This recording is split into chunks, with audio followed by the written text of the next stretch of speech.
నమస్తే welcome to Q6 news బులెటిన్ల ముందుగా headlines.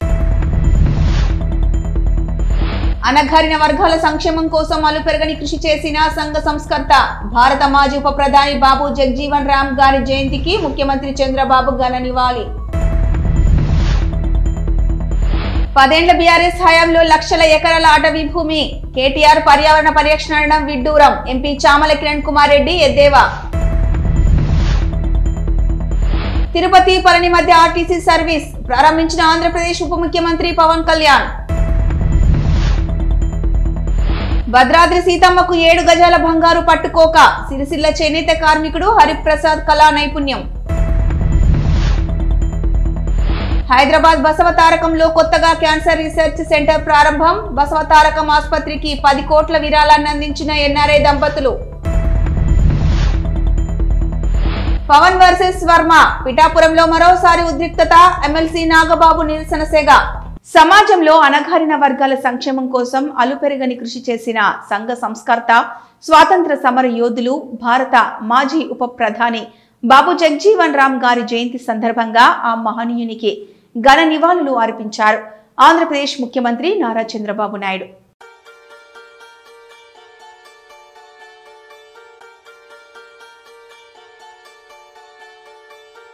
KTR మాటలకు అడ్డు అదుపు లేకుండా పోతోందని 3 ఏళ్లల్లా అధికారంలోకి వస్తాడంట. కొన్నవారి దగ్గర నుంచి భూమి తిరిగి లాక్కుంటాడంట. అసలు ఆ భూములను అమ్ముతామని ఈయనకు ఎవరు చెప్పారు? కంచె గచ్చిబౌలి భూములను అభివృద్ధి చేస్తాం తప్ప అమ్మే ప్రసక్తి లేదు. 10 ఏళ్ల బీఆర్ఎస్ హయాంలో లక్షల ఎకరాల అటవీ భూమిని మాయం చేసి ఇప్పుడు పర్యావరణ పరిరక్షణ అనడం విడ్డూరం అని ఎద్దేవా చేశారు భువనగిరి పార్లమెంటు సభ్యులు చామల కిరణ్ కుమార్ రెడ్డి. ఎంత కొవ్వు మాటలు అంటే కేటీఆర్ నిన్న 3 ఏళ్లలో మేము అధికారంలోకి వస్తాం, ఎవరు ఆ భూమిని మేము అమ్మనే అమ్మట్లేదు.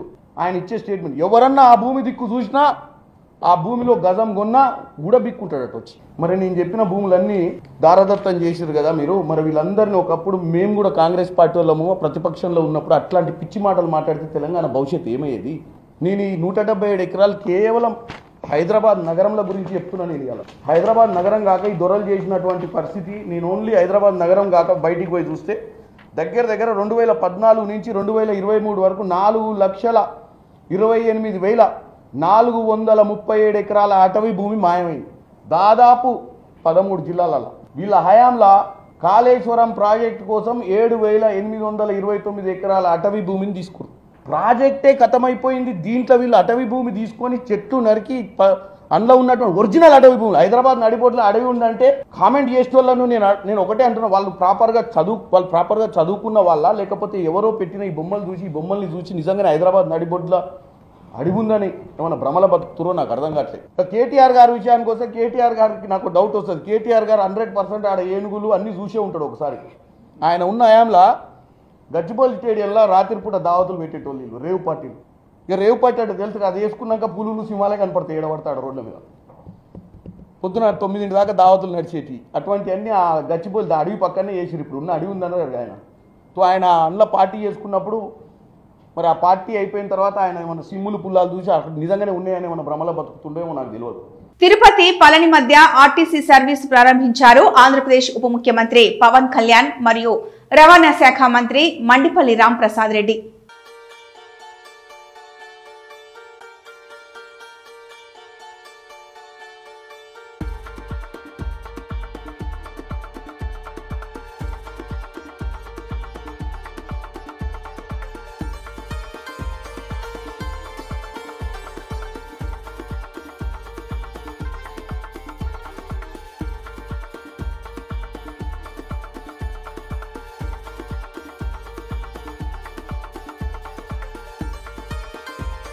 సిరిసిల్లకు చెందిన చేనేత కార్మికుడు హరిప్రసాద్ శ్రీరామనవమి సందర్భంగా పట్టు వస్త్రాలను నేశాడు.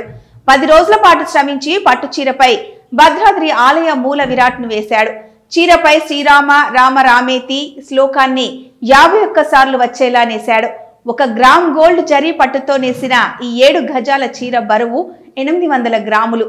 ఏటా సీతారాముల కళ్యాణానికి పట్టు వస్త్రాలు నేసే అవకాశం సిరిసిల్ల నేతన్నలకు కల్పించాలని సీఎం రేవంత్ రెడ్డికి చేనేత కార్మికుడు విజ్ఞప్తి చేశారు.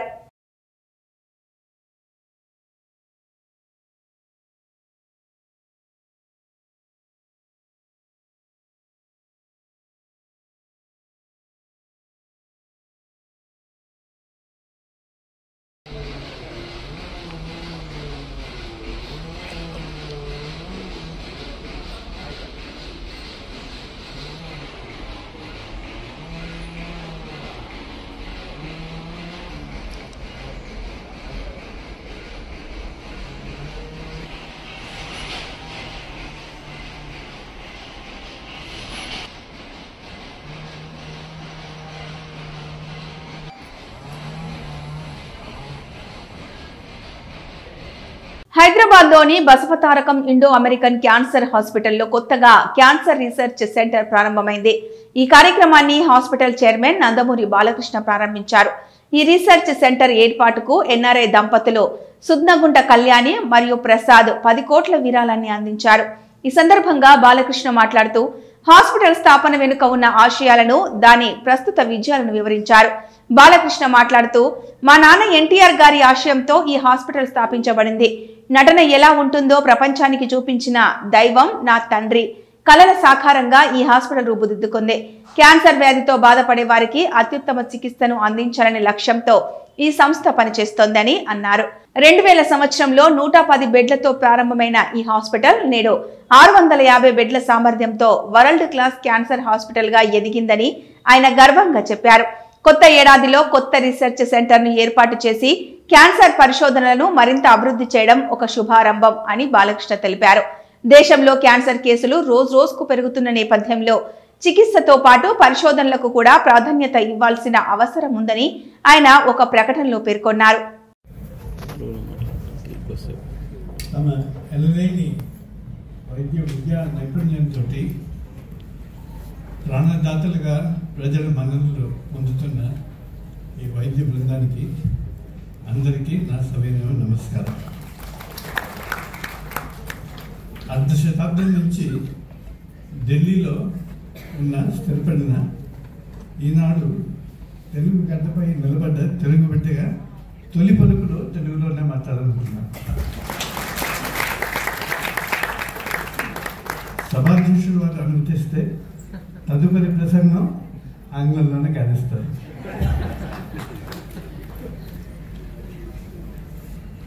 Indeed, it's very timely that this particular institution has emerged. ముందుగా అందరికీ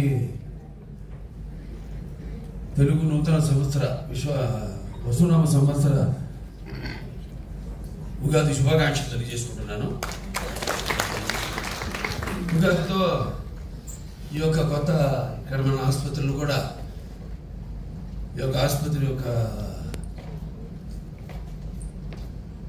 ఎవరైతే ఈ ఆసుపత్రిని ఒకళ్ళ కళను సఫలం చేయడానికి ఉద్దేశంతో ఈ ఆసుపత్రిని స్థాపించబడిందో వారి అన్ని విషయాలు కూడా అటు ఆ పుణ్య దంపతులు విశ్వవిఖ్యాత నట సార్వభౌమ నటరత్న తెలుగుదేశం పార్టీ వ్యవస్థాపకులు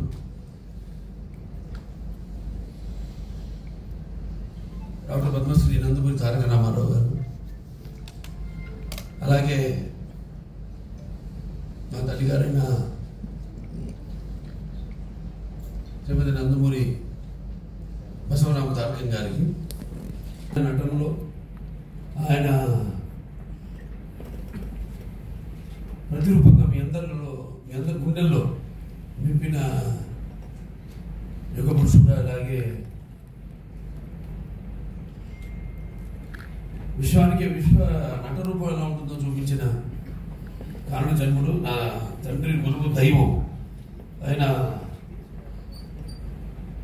మా తండ్రి గారికి నా గాయత్ర పరమంత్రం నమాప పరిదేవత నా హరే పరతస్త్రాత నా అనృత పాతకం పరం అంటాము తల్లిని ఉద్దేశించి. అలాగే తండ్రిని యస్మాత్ పార్థవిద్య ప్రాదుర్భూతన భక్తి గురుణ సంతులు మాంసి శాస్త్రం తస్మై సర్వజ్ఞ మూర్తి పితృ వాగత సుపర్తో వాగత మధ్యపతే జగతో పితృ మందే భారతీ పరమేశ్వరు. సో అలా ఈ యొక్క దేహాన్ని నాకు ఇచ్చినందుకు ఒక ఈ ఆసుపత్రి నాటు ఒక చైర్మన్గా అయితేనేమి, లేకపోతే నటనలో ఆయనకి వాచోడుగా అయితేనేమి, లేకపోతే అటు హిందూపూర్ ఒక శాసనసభ్యుడిగా అయితేనేమి, ఇలా ఎన్ని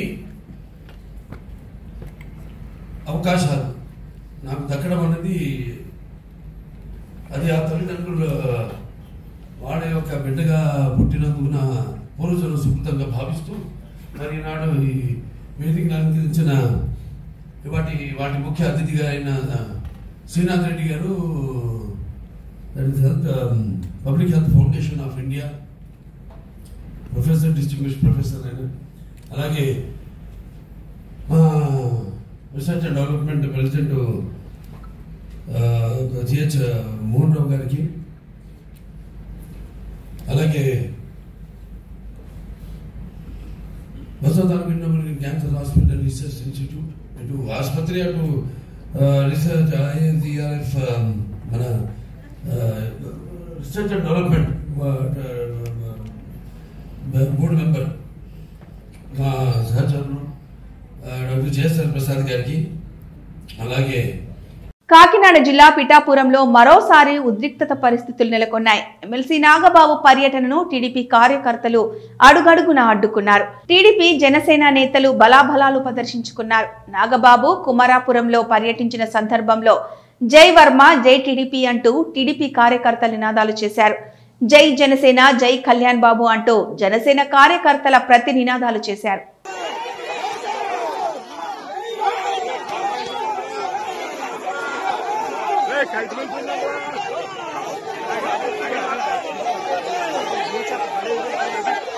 భద్రాచలం శ్రీ సీతారామచంద్ర స్వామి వారి దేవస్థానంలో సీతారామచంద్ర స్వామి వారు పక్ష ఉత్సవాలు ఘనంగా ప్రారంభమయ్యాయి. ఉగాది నుండి వసంత పక్ష ప్రయుక్త శ్రీరామనవమి తిరు కళ్యాణ బ్రహ్మోత్సవములు జరుగుతున్నాయి. ఈ ఉత్సవంలో మొదటగా ఉగాది నుండి నవమి వరకు మనకు వసంత నవరాత్రులు అని, రెండోది సప్తమి నుండి పూర్ణిమ వరకు నావాహినిక బ్రహ్మోత్సవాలు అని, ఈ రెండు కలిపి ఈ వసంత పక్ష ఉత్సవాలుగా ఈ భద్రాచల క్షేత్రంలో చేయడం అనేది సాంప్రదాయం. బ్రహ్మోత్సవాలలో భాగంగా గరుడ పట ఆవిష్కరణ, అగ్నిమధానం, హోమాలు నిర్వహిస్తున్నారు. ధ్వజారోహణ జరిగి ఆ గరుత్మంతుడికి నైవేద్యం పెట్టి ఆ ప్రసాదం సంతానం లేని వారికిస్తే గర్భదోషాలు పోతాయని నమ్మకం. కళ్యాణ క్రతువులో భాగంగా శనివారం సాయంత్రం ఎదుర్కోలు కార్యక్రమం నిర్వహించి ఆదివారం ఉదయం సీతారామచంద్ర స్వామి వారి కళ్యాణం నిర్వహిస్తారు.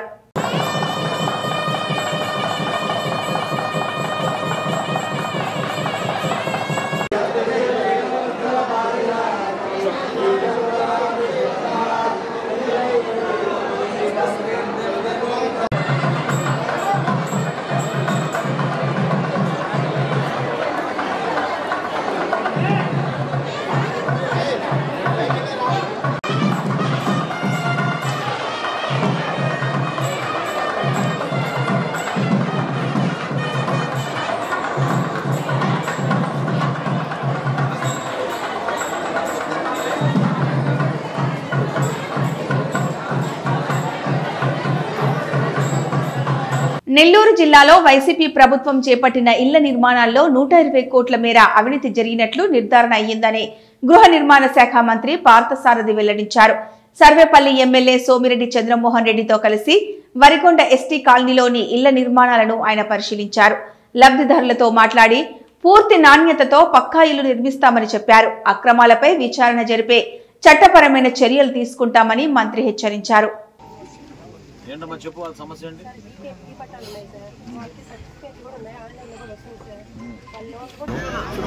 రైతులతో ముఖాముఖి సమావేశం ఏర్పాటు చేసుకుని నాతోటి మా ప్రభుత్వ విప్పు ఏలూరు శాసనసభ్యులు శ్రీగారు గారు, అదేవిధంగా తిరుపతి ఎమ్మెల్యే శ్రీనివాసు గారు, జిల్లాధ్యక్షులు ప్రొఫెసర్ గారు అందరం కూడా కలిసి ఈ ప్రాంతంలో ఉన్న రైతాంగాన్ని కలిసినప్పుడు కొన్ని వివరాలు తెలుసుకుని నిజంగా మేము కూడా ఆశ్చర్యపోయాం. 376 రైతు సహాయ కేంద్రాలు ఏర్పాటు చేసి దాదాపు 74,000 మెట్రిక్ టన్నులు మా కూటమి ప్రభుత్వం కొనుగోలు చేస్తాం. కొనుగోలు చేయడమే కాదు, సుమారు 7,000 మంది రైతులకి 151 కోట్ల రూపాయలు 24 గంటల లోపే వాళ్ళ ఖాతాలోకి జమ చేయడం జరిగింది. గతంలో ప్రజల్ని మభ్యపెట్టి బటన్లు నొక్కాం అని చెప్పిన వైఎస్ఆర్సీపీ ప్రభుత్వం నిజంగా సిగ్గుచేటు.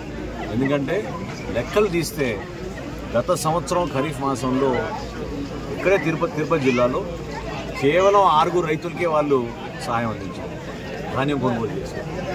6 రైతుల దగ్గర కూడా 12 లక్షల రూపాయలు ధాన్యం కొనుగోలు చేసి డబ్బులు కూడా కట్టలేదు. అంటే 60 మెట్రిక్ టన్నులు ఎక్కడ, 74,000 మెట్రిక్ టన్నులు ఎక్కడ? ఒకసారి ప్రజలు కూడా అర్థం చేసుకోవాలి. చాలా పారదర్శకంగా, నిజాయితీగా రైతుకి అండగా ఉన్నాం కూటమి ప్రభుత్వం. గౌరవ ముఖ్యమంత్రి గారు చంద్రబాబు నాయుడు గారు, గౌరవ ఉప ముఖ్యమంత్రి గారు పవన్ కళ్యాణ్ గారు నిరంతరం మనం ఈ ప్రాంతంలో ఉన్న రైతాంగానికి నమ్మకం కల్పిద్దామనే నిర్ణయంతో ముందుకొచ్చాం. మిల్లర్లు కూడా ఏ మాటగా మాట వాళ్ళు కూడా చక్కగా సహకరించారు. వాళ్ళకి బ్యాంక్ గ్యారంటీల విషయంలో కానివ్వండి, రైతుల దగ్గర నుంచి మేము ధాన్యం కొనుగోలు చేసినప్పుడు తేమ శాతం విషయంలో కానీ, గోతాల విషయంలో కానీ ఎక్కడ కూడా పొరపాటు లేకుండా ఒక నమ్మకమైన ప్రక్రియని ప్రజల్లోకి తీసుకెళ్ళాలి. ఖచ్చితంగా రాబోయే రోజుల్లో ఇప్పుడున్న అధికార యంత్రాంగం మా జేసీ గారి ఆధ్వర్యంలో ప్రతి రైతు సహాయ కేంద్రాల్లో కూడా ధాన్యం కొనుగోలు మరింత వేగవంతంగా తీసుకెళ్ళడానికి సిద్ధంగా ఉన్నాం. ఖరీఫ్ నుంచి రబీకి వచ్చాం. రబీలో కూడా మాకున్న అంచనాల మేరకు రైతుల దగ్గర కొనుగోలు చేయడానికి సుమారు 56,000 మెట్రిక్ టన్నుల వరకు మేము సిద్ధంగా ఉన్నాం. ఎవరు కూడా ఆధారపడ అవసరం లేదు. ప్రతి గింజ రైతన్నల దగ్గర మేము కొనుగోలు చేసే విధంగా యంత్రాంగం అంతా కూడా సిద్ధంగా ఉంది. స్థానికంగా ఉన్న మా వ్యవసాయ శాఖ అధికారులు, పౌర సరఫరాల శాఖ అధికారులు, రెవెన్యూ సిబ్బంది, ఇక్కడ ఉన్న విజిలెన్స్ సిబ్బంది అందరూ కూడా అంతిమంగా రైతుకి సహాయం చేయాలి, మేలు చేయాలనే ఉద్దేశంతో ఈ రైతు సహాయ కేంద్రాల ద్వారా చేసిన అద్భుతమైన ధాన్యం కొనుగోలు గతంలో ఎప్పుడు లేని విధంగా మా కూటమి ప్రభుత్వం చేసింది. రాష్ట్ర వ్యాప్తంగా కూడా నిన్నటి వరకు మేము 36 లక్షల మెట్రిక్ టన్నులు ధాన్యం కొనుగోలు చేశాం. 8,300 కోట్ల రూపాయలు రైతుల ఖాతాల్లో 24 గంటల్లోనే మేము జమ చేశాం. సో ఇది చరిత్ర. ఇది అద్భుతంగా కష్టపడి పనిచేసిన ప్రతి ఒక్క అధికారికి మనస్ఫూర్తిగా ఈ సందర్భంగా నేను ధన్యవాదాలు తెలుపుతున్నాను. రబీ మాసంలో కూడా అదే విధంగా ప్రజల్లో ఒక భరోసా నింపే విధంగా మేము ముందుకెళ్తాం. గుంటూరు జిల్లా తెనాలిలో ఎమ్మెల్సీ ఆలపాటి రాజేంద్ర ప్రసాద్ గారి పుట్టినరోజు సందర్భంగా ఆలపాటి శివరామకృష్ణయ్య మెమోరియల్ ట్రస్ట్ ఆధ్వర్యంలో జరుగుతున్న ఒంగోలు జాతీయ స్థాయి ఎడ్ల పంద్యాలు మరియు పశుపాల ప్రదర్శనలో శుక్రవారం సాయంత్రం దెందులూరు ఎమ్మెల్యే చింతమనేని ప్రభాకర్ గారు ముఖ్య అతిథిగా పాల్గొన్నారు. ఈ సందర్భంగా తెనాలి విచ్చేసిన దెందులూరు ఎమ్మెల్యే చింతమనేని ప్రభాకర్ కు స్థానిక తెనాలి తెలుగు యువత ఆధ్వర్యంలో భారీ ఘన స్వాగతం పలికారు. తెనాలి పట్టణంలోని వీధుల్లో బైక్ ర్యాలీ చేపట్టి దెందులూరు ఎమ్మెల్యే చింతమనేని ప్రభాకర్ గారిని భారీ క్రేన్లతో ఏర్పాటు చేసిన గజమాలతో సత్కరించారు.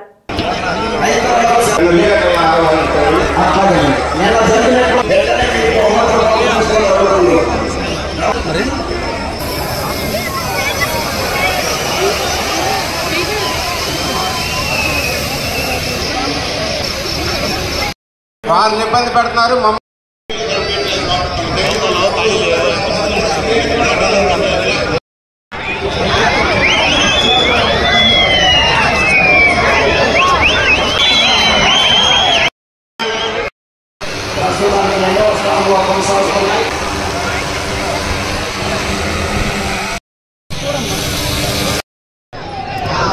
పని చేయాలండి. అందరూ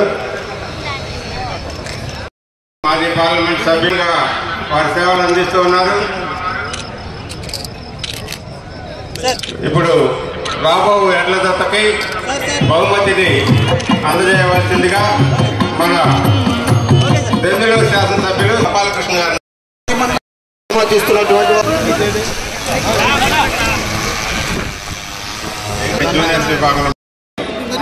ఈరోజు కీర్తిశేషులు ఆలపాటి శివరామకృష్ణయ్య మెమోరియల్ ద్వారా ఒంగోలు జాతీయ స్థాయి ఎడ్ల బల ప్రదర్శన మరియు పశు పాల ప్రదర్శన కార్యక్రమాన్ని ఏర్పాటు చేసినటువంటి నాకు నా చిన్ననాటి నుండి సుపరిచితుడిగా ఉన్నటువంటి అన్న ఆలపాటి రాజేంద్ర ప్రసాద్ గారు మనందరి తరపున ఈరోజు ఈ వేదిక సాక్షిగా జన్మదిన శుభాకాంక్షలు తెలియజేస్తూ రాజకీయాల్లో నాటి నుండి నేటి వరకు అనేక ఒడుదుడుకుల్ని సవిచూసి తట్టుకుని నిన్న జరిగినటువంటి ఎమ్మెల్సీ ఎన్నికల్లో కూడా ఘన విజయాన్ని సాధించినటువంటి రాజేంద్ర ప్రసాద్ గారికి మరి ప్రత్యేకంగా జన్మదిన శుభాకాంక్షలు, అదేవిధంగా విజయోత్సవ శుభాకాంక్షలు తెలియజేసుకుంటూ ఇంకా మరింత ప్రజాసేవలో పాల్గొనాలని, ఆయనకు ఆరోగ్య ఇవ్వాలని, ఐశ్వర్యం మనం ఇవ్వక్కర్లేదు. ప్రజలు ఆర్టీసీ బస్సు సర్వీసులను వినియోగించుకోవాలని రాష్ట్ర వ్యవసాయ శాఖ మంత్రి కింజారపు అచ్చెన్నాయుడు వెల్లడించారు. శ్రీకాకుళం టెక్కలిలో ఆయన టెక్కలి నుండి అమలాపురం వరకు సూపర్ లగ్జరీ, శ్రీకాకుళం నుండి కొత్తూరు వరకు ఎక్స్ప్రెస్ సర్వీసు ఆయన జెండా ఊపి ప్రారంభించారు. మంత్రి బస్సులో ప్రయాణించారు.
బులెటిన్ ముగించే ముందు హెడ్లైన్స్ మరొకసారి. అనగారిన వర్గాల సంక్షేమం కోసం అలుపెరగని కృషి చేసిన సంఘ సంస్కర్త భారత మాజీ ఉప ప్రధాని బాబు జగజీవన్ రామ్ గారి జయంతికి ముఖ్యమంత్రి చంద్రబాబు ఘన నివాళి. 10 ఏళ్ల బీఆర్ఎస్ హయాంలో లక్షల ఎకరాల అటవీ భూమి, కేటీఆర్ పర్యావరణ పరిరక్షణ విడ్డూరం, ఎంపీ చామల కిరణ్ కుమార్ రెడ్డి ఎద్దేవా. తిరుపతి పళని మధ్య ఆర్టీసీ సర్వీస్ ప్రారంభించిన ఆంధ్రప్రదేశ్ ఉప ముఖ్యమంత్రి పవన్ కళ్యాణ్. భద్రాద్రి సీతమ్మకు 7 గజాల బంగారు పట్టుకోక, సిరిసిల్ల చేనేత కార్మికుడు హరిప్రసాద్ కళా నైపుణ్యం. హైదరాబాద్ బసవతారకంలో కొత్తగా క్యాన్సర్ రీసెర్చ్ సెంటర్ ప్రారంభం, బసవతారకం ఆసుపత్రికి 10 కోట్ల విరాళాన్ని అందించిన ఎన్ఆర్ఐ దంపతులు. పవన్ వర్సెస్ వర్మ, పిఠాపురంలో మరోసారి ఉద్రిక్తత, ఎమ్మెల్సీ నాగబాబు నిరసన సెగ. ఇవి ఈ బులెటిన్ అప్డేట్స్.